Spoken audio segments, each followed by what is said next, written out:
starting the second part of chapter 5, where we're going to skip all of the terms that are built from word parts from the first section. I wanted to move straight on to the diagnostic terms because in the respiratory system, this is really, to me, one of the things you're going to hear most in terms of diagnostic procedures. So radiography is going to be an x-ray.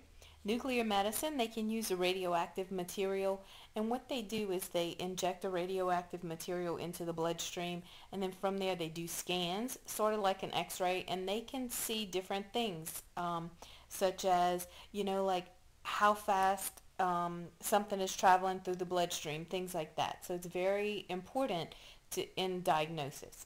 Ultrasound, I think everybody's familiar with ultrasound in terms of, a pregnant lady seeing her baby, but it also can be used to see all images in the body. They do it a lot. Like I said, they can do it for parts of the lungs as well as any other part. So we have CT scans and MRIs as well. Endoscopy, they are going to it's when they can put a scope into a certain area and look at the organ. They have a lot of laboratory procedures that can be performed on specimens. And in the case of the respiratory system, believe it or not, they'll use blood, tissue, and sputum. Sputum is when you're sick and that real phlegmy stuff you cough up, that's sputum. And then the last thing are called pulmonary function tests. And those are used a great deal in monitoring a person's recovery from something like pneumonia or something like that. These are going to be built from word parts, which means knowing what you know so far, you should be able to understand the meaning of each of these words without looking it up.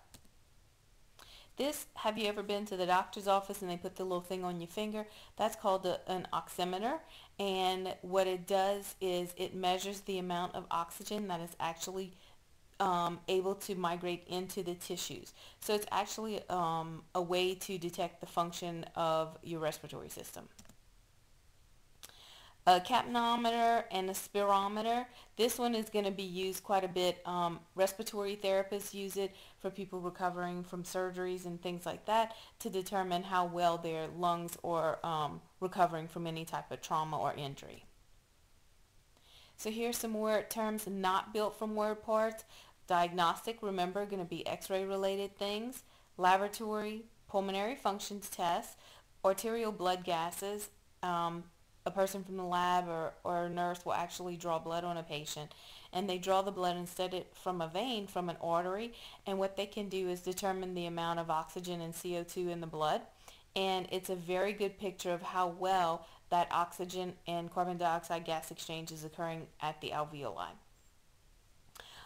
This PPD skin test, it's called the TB test as well. It's when they use a teeny tiny needle and barely go into the skin, and they inject a little something, and it's to see if you've ever been exposed to tuberculosis or not. Say that real fast.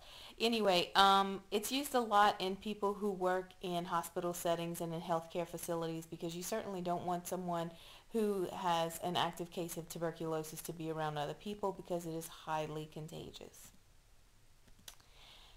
So here's some complementary terms built from word parts. Again, you should be able to break these up into the individual word parts and define them.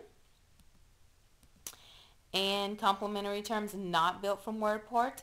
Remember, I give you a list of these more common ones that you're going to need to know, and that's going to be in your learning module. It tells you which ones to know. And last but not least, our abbreviations for this chapter.